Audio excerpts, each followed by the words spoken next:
Hi everybody, welcome back. Okay, so let's start at the very beginning. A very good place to start. And when you read, you begin with A, B, C. When you talk about Meghan and Harry, you start with me, me, me. Me, me, me. Okay, I'm joking, but I want to start at the very beginning. The very, very beginning. Right from the very day Harry was born, he had Royal Protection Officers. Now, RPOs are basically policemen. They joined the police force, studied, practiced, wrote exams, and worked themselves up through the ranks. And at some point, a certain division is informed that there is an opening coming up for a Royal Protection Officer. And then, if they want to, a couple of guys with the right qualifications and temperament will apply for the job. One can almost say that the Royal Protection Officers are a division of the Metropolitan Police, which they are, as we will explain later. Anyway, that is what Harry grew up with. He went to school with a Met Protection Officer following him. Even when he went on dates, he had a protection officer with him.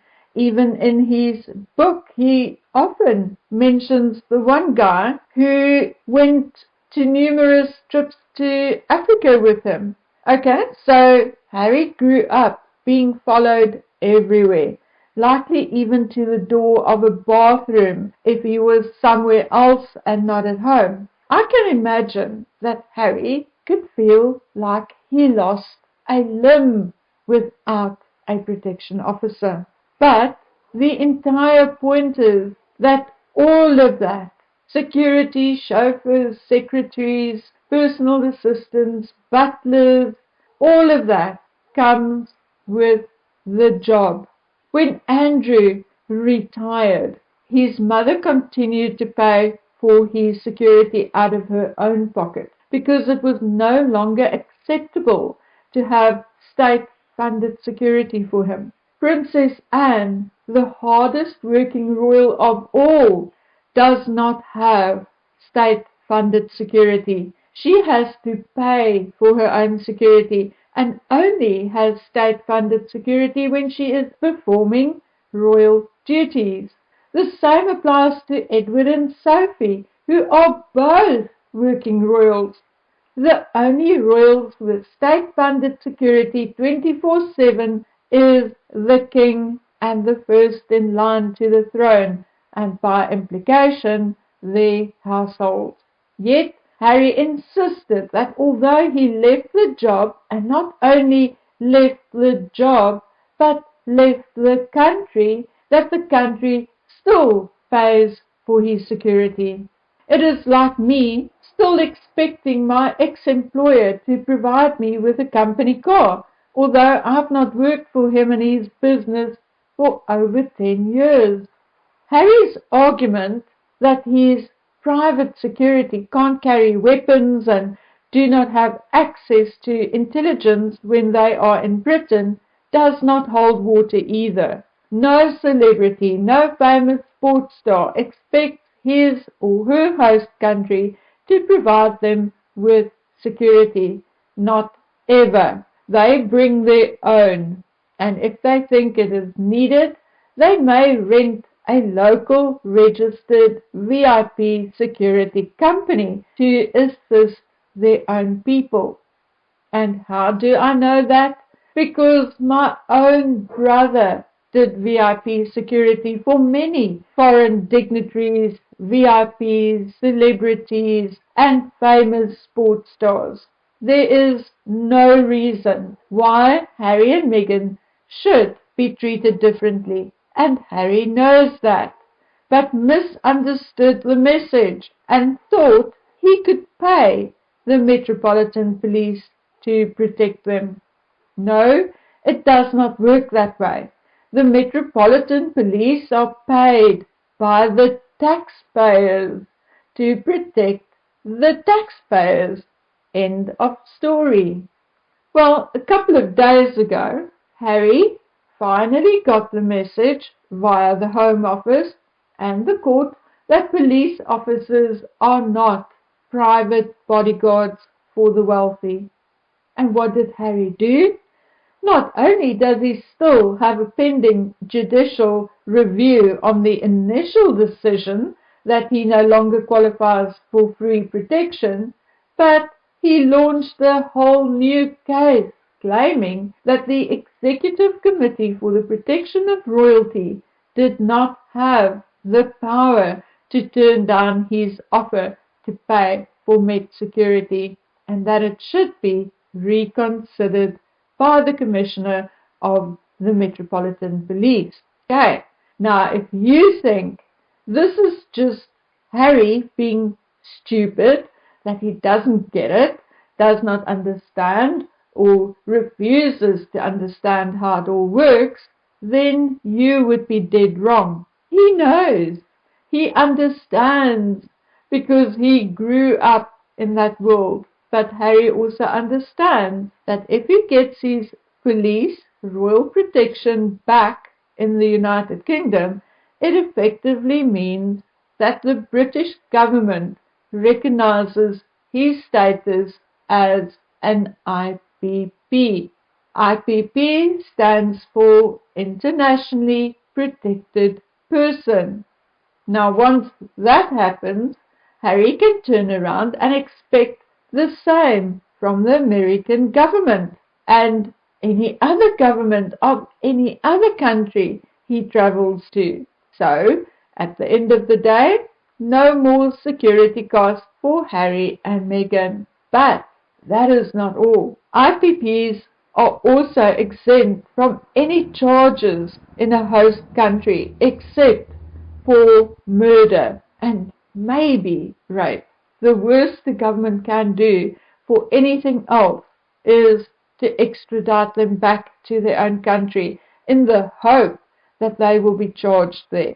So, Meghan and Harry, if they have their IPP status back, cannot be charged with things like tax fraud. Harry will be excused from whatever lies he told on his visa application. Yes, with IPP status, the Heritage Foundation will just be told that he is an IPP and that the details of his application is protected. Voila! Problem solved. Now, the case against Home Office has been ongoing for how long now? A year, year and a half, 2 years? I'm not sure. And to date, Harry's case against the Home Office cost the taxpayers 100,000 British pounds. So, have a look-see here. Harry, thus, currently or now, has 6 High Court cases in the United Kingdom. 2 against the Home Office. 1 against the Mail on Sunday for a story they published on the original Home Office case. Yes, guys, you can't possibly make this up. Then he has a case against the Sun for alleged unlawful information gathering, including hacking. He has a case against the Mail along with his buddies Elton John, Sadie Frost, Liz Hurley, and Baroness Lawrence over phone hacking and illegal information gathering. And then finally, there is the 7-week trial, which is currently ongoing against the Mirror, where Harry and 3 others allege they were targeted by journalists of the Mirror during a period between 1993 and 2000. Well, guys, I don't know what to tell you except that it is craziness on a scale that we have never seen before. So, with 2 cases against the British Home Office with regards to security and the trial against the Mirror currently being heard in court, should we be surprised that Harry and Meghan pulled a stunt like they did in New York on the 16th? Now, before we launch into that, the Oxford Dictionary gives the definition of the word catastrophe as disastrous end, overthrow, calamitous fate, or an event subverting order. So in the reporting of the Harkles and the paparazzi in New York, the Harkles spokesperson lied and the media misinformed the public, as what did or did not happen was definitely not a catastrophe. No one got hurt, no one died, nothing was damaged. So to classify it as a catastrophe is, in the first place, wrong. Now, I think by now you know that the New York City Police have denied that any collisions or incident had been reported. An NYPD spokesperson confirmed that officers did assist Harry and Meghan's private security team and that there were numerous photographers, but that they arrived safely at their destination and that there were no injuries, summonses, or arrests as a result of any incident. The poor cab driver, whom they hijacked for their dramatic act, even gave an interview, and he laughed and said that there was no chase, no vehicles driving on the pavement, or anything like that. He just laughed and said that he thinks they are exaggerating a bit. I think he also mentioned that the only vehicle which drove slightly recklessly was their own security detail. Anyway, according to the New York PD, Harry and Meghan left the theatre at 10 p.m. with private security and a police escort. Okay? They were driven around the city for about an hour. Now, why would they do that? And that's with an escort before being taken to a police station where they swapped into the yellow cab. Police then watched as they left and until they were no longer followed. And there is actually footage of two police vehicles following the cab and then turning right as the cab continues straight. And it is also very clear to see that as the police turn off and they continue, no one is actually following them anymore. The New York mayor also spoke out, saying that the chase could not have lasted that long. Oh, wow. Shows you they're all in the same bag. Never mind. Backgrid issued a statement saying that the freelance photographers did nothing wrong and ultimately took another route to jump the gun and wait for them at their destination. Even a paparazzi himself spoke out and said that they are basically too lazy and it is too expensive to follow someone for 2 hours.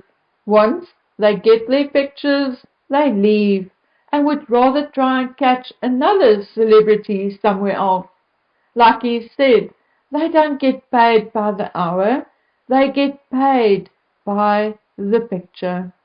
Another law enforcement person said the Harkles did not have paparazzi around for more than about 20 minutes and it did not involve the number of paparazzi they claimed. Okay, so we don't need more information to prove to us that the entire catastrophe was a lie, or then at the very least an exaggeration and likely an attempt to get the BS in the newspapers and force the British court to approve tax-funded security. Okay, so what now? Although this may be seen as an attempt to get that tax-funded security and IPP status, It was also, I'm sure, very embarrassing to the New York City Police Department and embarrassing to New York City itself. So what can be done?